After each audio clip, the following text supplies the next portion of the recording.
చంద్రబాబు గారు, లోకేష్ గారు గురించి ఈ చిన్నారి చెప్పిన మాటలు ఇప్పుడు సోషల్ మీడియాలో వైరల్ గా మారాయి. విశాఖపట్నంలోని ఓ ప్రభుత్వ పాఠశాలలో డొక్కా సీతమ్మ మధ్యాహ్న భోజన పథకం తనిఖీలకు వెళ్లిన విజయ్ ప్రతాప్ రెడ్డి గారికి ఓ చిన్నారి ఫ్లకార్డు పట్టుకుని అన్నం పరబ్రహ్మ స్వరూపం, ఫుడ్ ఈజ్ గాడ్ అంటూ స్వాగతం పలికింది. ఆ చిన్నారి తర్వాత చెప్పిన మాటలు విని విజయ్ ప్రతాప్ రెడ్డి గారితో పాటు అక్కడున్న వాళ్లంతా ఒక్కసారిగా ఆశ్చర్యపోయారు. నాకు చాలా గర్వంగా ఉంది. నేను ప్రభుత్వ పాఠశాలలో చదువుతున్నందుకు ముందుగా ముఖ్యమంత్రి చంద్రబాబు గారికి, అలాగే విద్యాశాఖ మంత్రి లోకేష్ గారికి ధన్యవాదాలు. డొక్కా సీతమ్మ మధ్యాహ్న భోజన పథకం చాలా హెల్దీగా మరియు టేస్టీగా ఉంది అంటూ ఆ చిన్నారి ముద్దుగా ఇంగ్లీష్లో మాట్లాడింది. ఆ చిన్నారి మాటలు ఇప్పుడు సోషల్ మీడియాలో వైరల్ గా మారాయి. ఒక్కసారి మీరు కూడా చూడండి.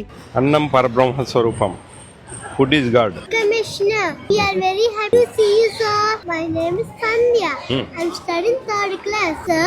I'm proud to say that I'm a government student.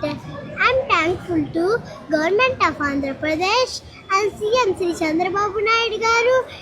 I'm very happy and healthy because every day I'm eating Dakka Sithamma midday meal, which is very tasty and healthy. Nice rice, dolls, leaf in vegetables, curries and chickpeas.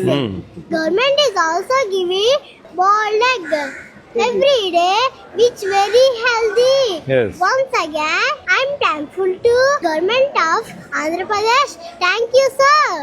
Thank you రా, very good. చాలా చక్కగా మాట్లాడింది కదా.